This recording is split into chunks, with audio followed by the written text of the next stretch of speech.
E-A-E.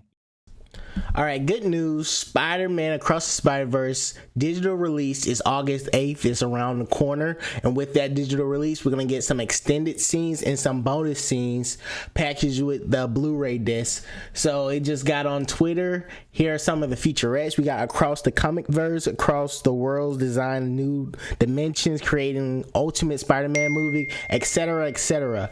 I say this all to say there are a certain individual on Twitter named Nick Kondu who is using the Lego Spider-Man concept. And if you don't know, it was a 14-year-old that got hired by Sony's Pictures to actually use his scenes within the movie. So somebody on Twitter wanted to introduce their concept of the alternate version of Miles Morales, which is Miles G. Morales.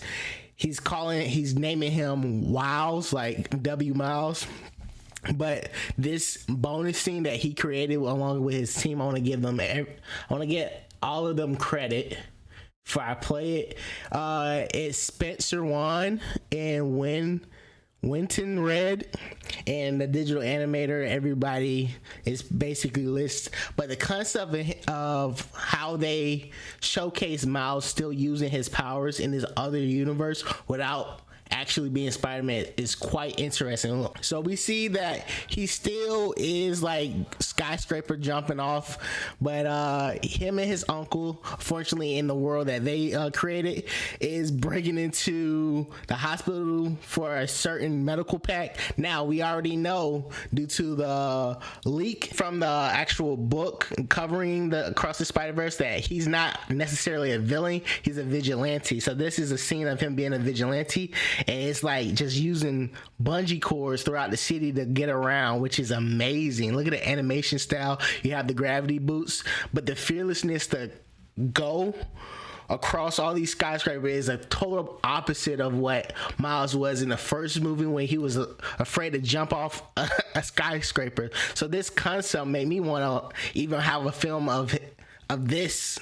And look at that swing, like helping each other swing through the city is amazing.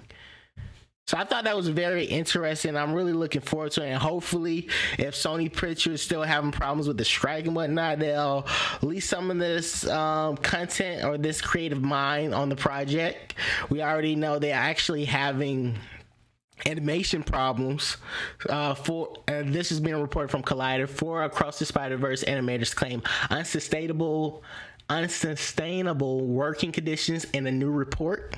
So it's not good news all around. You know, somebody in that company that's getting a short end of the stick. But hopefully Nick Kondu and his team gets the opportunity to show their talent, because this is very like, look at that scene right there. That's amazing. But let me know down below, do you feel like you would want to see this in a live action movie, or is it just like another fan film? I'm just trying to shed some light to him and see if he can get some traction going. But that'll be all in this video. If this is your first time, my name is Lo, this is Eyes and Ears, and I see you in another one.